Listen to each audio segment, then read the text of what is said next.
மக்கள் எனக்கு தெரிஞ்ச வரைக்கும் விஜய் மேல இன்னுமே நம்பிக்கை வச்சு அவருக்காக காத்துக்கிட்டு இருக்கிறாங்க. ஏன்னா அவர் வரக்கூடாதுன்னு நினைச்சிருந்தா இத்தனை நேரம் அவருக்கு எதிர்ப்பான ஏதாவது ஒரு வீடியோவாவது நமக்கு கிடைச்சிருக்கும். ஆனா அந்த மாதிரி ஒண்ணுமே இல்லை.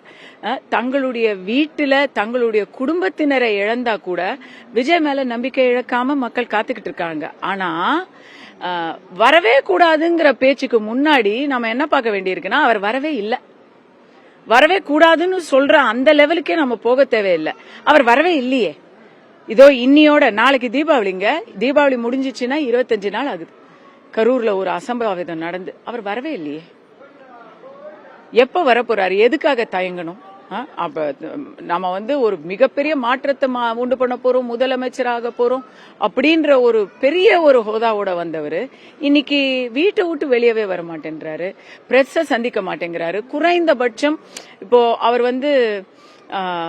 பாதிக்கப்பட்ட குடும்பங்களுக்கெல்லாம் இழப்பீடு கொடுத்திருக்கிறாரு.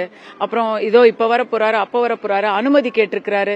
இந்த மாதிரி செய்திகள் தகவல்களை கூட அவர் தரப்புல இருந்து யாராவது சொல்றாங்களே தவிர அவரா சொல்லவே மாட்டேங்கிறாரு. சுய பரிசோதனை இன்று நீங்க செஞ்சே தீரணும் விஜய்.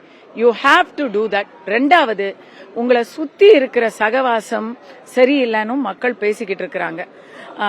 ஆண் பெண் வித்தியாசம் இல்லாம உங்களுக்கு இருக்கக்கூடிய தனிப்பட்ட கட்டாயங்கள், விருப்பு வெறுப்புகளை அப்புறப்படுத்திவிட்டு மக்களுக்காக உங்களை அர்ப்பணித்துக் கொள்ளுங்கள் விஜய்.